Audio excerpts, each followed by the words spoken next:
You ask Tiger to solve. This deals with linear equations with one unknown. The final result is x equals 24. Let's solve it step by step. Simplify the expression.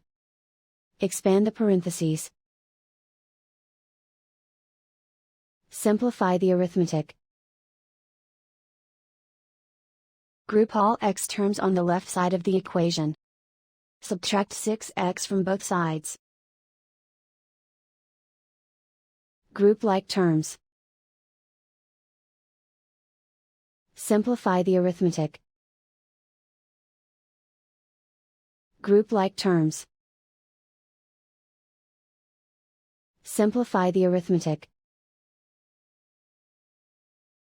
Group all constants on the right side of the equation. Add 18 to both sides.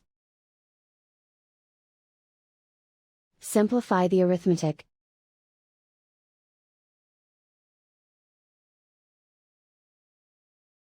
Isolate the x.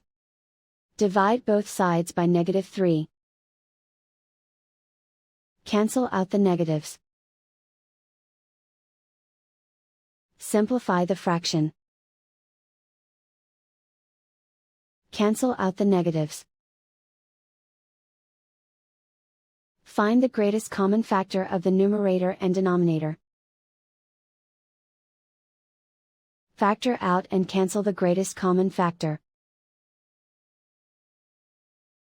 And so the final result is x equals 24.